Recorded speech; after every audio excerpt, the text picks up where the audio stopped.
చాలా మంది smoking pleasure కోసం తాగుతూ ఉంటారు.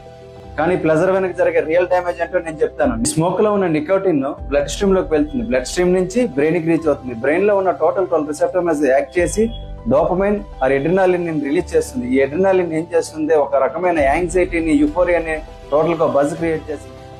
మనం స్మోక్ చేసేటప్పుడు more than 100 to 400 degrees temperature generate అవుతుంది. ఈ హీటింగ్ ఎఫెక్ట్ వల్ల మన ఊపిరితిత్తులో ఉన్న అతి సున్నితమైన శ్వాసనాళాలు, మ్యూకోసిలరీ వ్యవస్థ పూర్తి స్థాయిలో దెబ్బతింటుంది.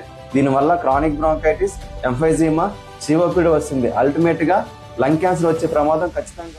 మనం స్మోక్ చేసేటప్పుడు మోర్ దాన్ 7000 విషపూరిత వాయు కణాలు రిలీజ్ అవుతాయి. ముఖ్యంగా కార్బన్ మోనాక్సైడ్, హైడ్రోజన్ సైనైడ్. ఇవి బ్లడ్ లో ఆక్సిజన్ లెవెల్స్ తగ్గిస్తాయి. అలాగే బెంజీన్, ఫార్మాల్డిహైడ్, పాలిఎమినో హైడ్రోకార్బన్స్ రిలీజ్ అవుతాయి. అవి క్యాన్సర్ ని కలెక్ట్ చేస్తాయి. దీంతో పాటు తారు పార్టికల్స్ ఇవి లంగ్ ని పూర్తి స్థాయిలో డ్యామేజ్ చేస్తాయి. సిగరెట్ తాగటం వల్ల మీతో పాటు మీ కుటుంబాన్ని, మీ సరౌండింగ్స్ ని కాలుస్తున్నామని మర్చిపోవద్దు. Please stop smoke. చాలా మంది, ముఖ్యంగా యువత, ఈ స్మోకింగ్ కి బాగా ఎడిక్ట్ అవుతున్నారు. ఈ ప్లెజర్ వెనక ఉండే పాయిజనస్ ఎఫెక్ట్ గురించి అందరికీ తెలిసేలా చేయండి. మన వీడియోని అందరికీ షేర్ చేయండి.